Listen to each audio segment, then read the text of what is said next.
Good morning students. आज की इस वीडियो में हम पाठ 7 पंछी की चाह के बारे में पढ़ेंगे। इसके पहले वाले वीडियो में हमने पाठ्य चर्चा सही वाक्य पर सही का निशान लगाओ, सही गलत और पाठ्य चर्चा के बारे में पढ़ा था। अब अगला प्रश्न इस पाठ का हमारा है ग नंबर का प्रश्नों के उत्तर लिखो। प्रश्नों के उत्तर लिखो से आज हम पढ़ेंगे।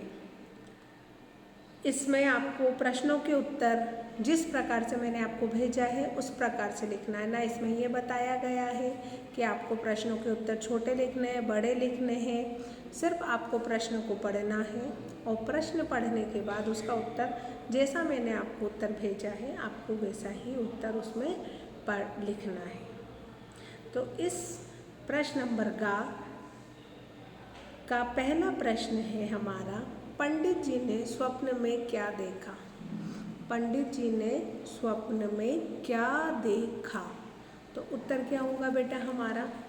उत्तर होगा हमारा, स्वप्न में पंडित जी ने तोते को आज़ादी की इच्छा व्यक्त करते हुए देखा। जब पंडित जी को स्वप्न आया था तो स्वप्न में तोता क्या कह रहा था पंडित जी से?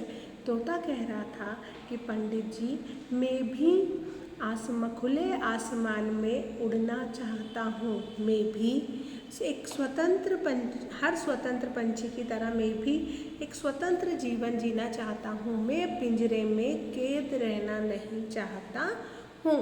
तो पंडित जी ने स्वप्न में क्या देखा? पंडित जी ने स्वप्न में देखा कि तोते को आज़ादी की इच्छा व्यक्त करते हुए देखा। उत्तर हम लिख सकते हैं, स्वप्न में पंडित जी ने तोते को आज़ादी की इच्छा व्यक्त करते हुए देखा।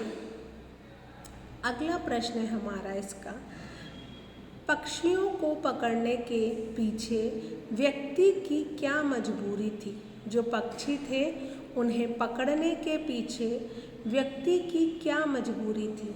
जो व्यक्ति था पक्षी बेच रहा था, पकड़कर उसकी क्या मजबूरी थी। तो पाठ में जैसा कि हमने पढ़ा है, पक्षियों को पकड़ने के पीछे व्यक्ति की मजबूरी थी। क्या मजबूरी थी? कि वह उन पक्षियों को पकड़ करके उन्हें बेचता था। क्यों बेचता था?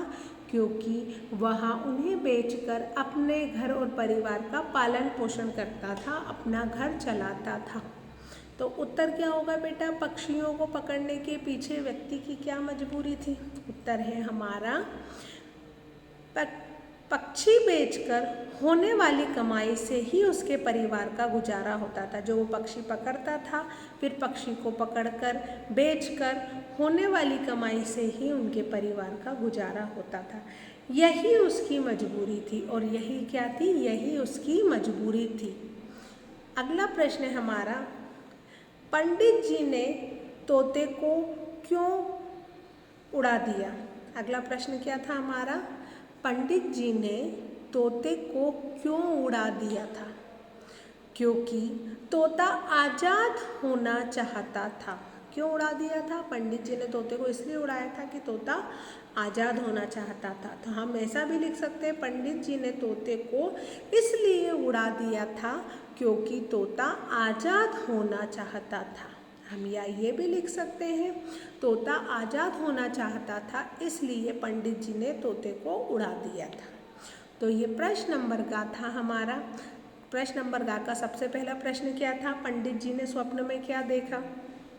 तो उत्तर क्या हुआ बेटा? स्वप्न में पंडित जी ने तोते को आज़ादी की इच्छा व्यक्त करते देखा। प्रश्न दूसरा क्या है?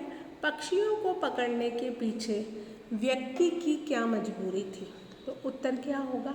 पक्षियों को पकड़ने के पीछे व्यक्ति की मजबूरी थी। पक्षी बेचकर होने वाली कमाई से उसके परिवार का पालन पोषण करता था, गुजारा करता था। यही उसकी मजबूरी थी। अगला प्रश्न था हमारा, पंडित जी ने तोते को क्यों उड़ा दिया। तो उत्तर क्या है बेटा? पंडित जी ने तोते को क्यों उड़ा दिया था?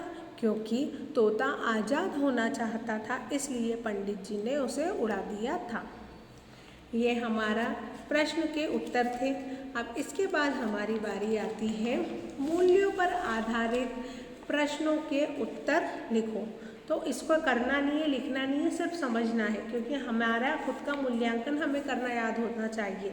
सबसे पहला है स्वतंत्रता क्या होती है। यदि आपको कोई कमरे में बंद कर दे तो आपको कैसा लगेगा? आप पंडित जी की जगह होते तो क्या करते?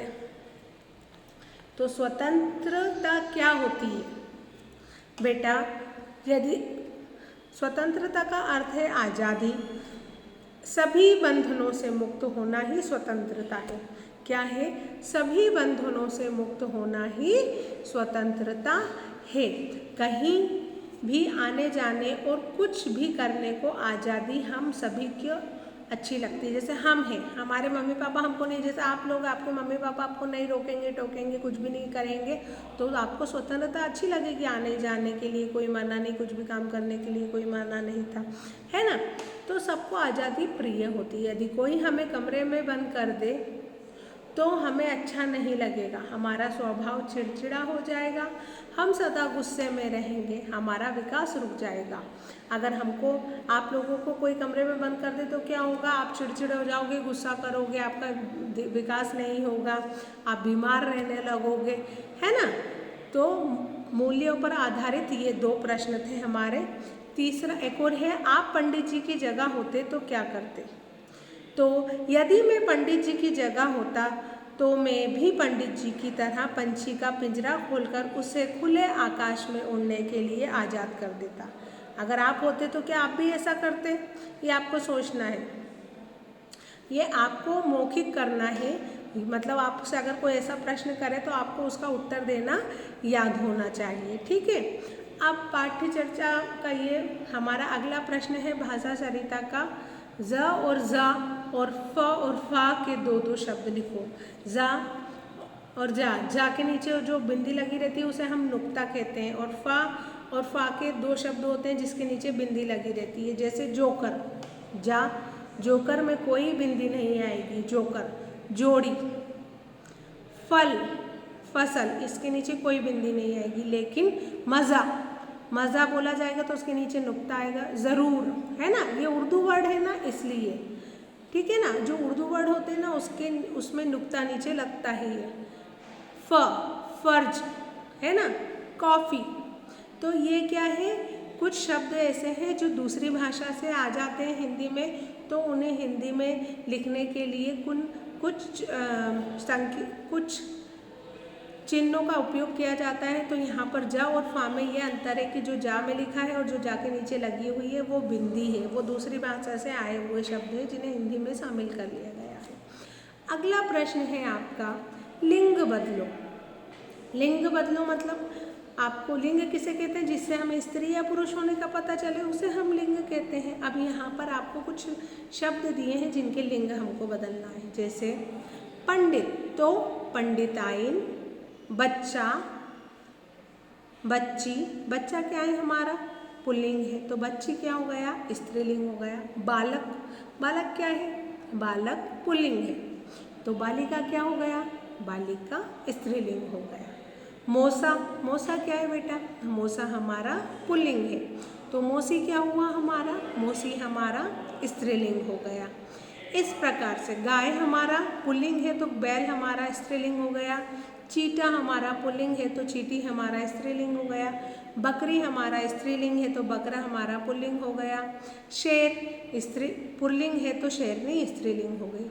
इस प्रकार से लिंग बदलना है। कभी आपको कोई प्रश्न दे दिया है तो आपको सबसे पहले लिंग के बारे में जानना है कि वो कौन सा है, पुल्लिंग है या स्त्रीलिंग है। अगर पुल्लिंग है, जिस शब्द से हमें उसके पुरुष जाति का होने का पता चले उसे हम पुल्लिंग कहेंगे, और जिस शब्द से हमें उसके स्त्री होने का पता चले उसे हम स्त्रीलिंग कहेंगे। इस प्रकार से हम लिंग की पहचान करेंगे। अगर वो स्त्रीलिंग है तो हम उसको स्त्रीलिंग में लिखेंगे और पुल्लिंग है तो पुल्लिंग में लिखेंगे, ठीक है ना। तो ये हमारे इसमें थे लिंग बदलिए। आपका अगला है उचित स्थान में मैं और मैं लिखकर खाली स्थान भरिए। पंडित जी ने स्वप्न में तोते को देखा। अगला है मैं तुम्हारे सुरक्षा दे रहा हूँ, मैं तुम्हें सुरक्षा दे रहा हूँ। विनय को इटली में बड़ी ख्याति मिली और मैं तुम्हें स्वतंत्र करता हूँ। मतलब जब हम बताते हैं ना किसी के बारे में तो उसमें मैं तुम्हें ऐसा करता हूँ और मैं मिली मतलब कहीं जगह मिली, तो इनमें अंतर होता है। वाक्य में चिन्ह लगाओ, जैसे पूर्ण विराम दिया है आपको, है ना, इस तरीके से प्रश्नवाचक दिया है, कॉमा दिया है, ये विस्मयादि बोधक दिया है, तो ये हमें वाक्यों के अनुसार लगाना है। ठीक है, आज की इस वीडियो में इतना ही, बाकी हम नेक्स्ट वीडियो में पढ़ेंगे। Thank you.